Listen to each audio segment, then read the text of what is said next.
A 95-year-old former Nazi death camp guard was convicted of 300,000 counts of accessory to murder. Oskar Groening had confessed to his role as a bookkeeper at the Auschwitz concentration camp. Groening testified that he oversaw the collection of belongings confiscated from Jews in 1944 before they were killed in gas chambers. He was sentenced to 4 years in prison. The verdict against Groening paves the way now for additional trials of former death camp workers. This month, the Raoul Wallenberg Foundation honored heroes who fought the Nazis in a place you might never imagine, a small island in Greece, and they did it with courage. Some of those honorees are from the tri-state area, and CBS 2's Brennan reports from Greece on an extraordinary ceremony. This is a story of a reunion born out of suffering but ending in triumph of good over evil by simple people who said enough was enough. People like Theodora Katekis, now of Fort Lee, New Jersey. Her family's weapon to fight the Nazis was the milk of human kindness. Were you afraid? You were afraid. Yeah. The story begins here in 1944. The Germans will soon be on their way to losing the war, but they haven't given up on their final solution.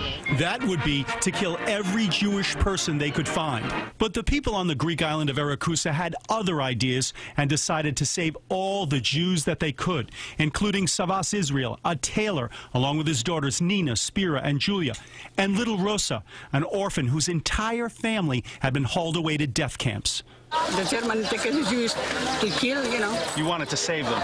Of course. The Nazis warned everyone. Anyone found hiding, helping Jews would be murdered along with your entire family. Despite this, not one person opened their mouth and gave him up. Yvette Corporon's grandparents were among those heroes. Were there any close calls?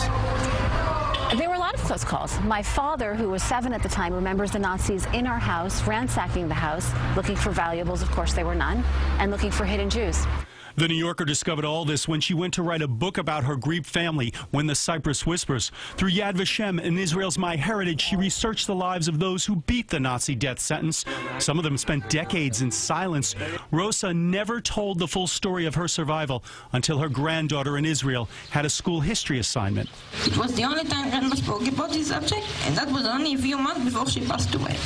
7th grader Mayin Hasid spoke through tears at a salute to the heroes of Erakusa. The island was honored by the Raoul Wallenberg Foundation and the Association of Friends of Greek Jewry. What we should be teaching the next generation is not the names of the perpetrators. May they all rot in hell. We should be teaching our children to emulate those that had the moral courage to make a difference. And from one life saved comes a family tree and a new generation who can tell their children a story of bravery. In Corfu, Greece, Brennan, CBS 2 News. Incredible. The Wallenberg Award is part of an international effort to salute the people who reached out to the victims of Nazi persecution. The definition of courage. Absolutely. Wow. It's an amazing story. Wow.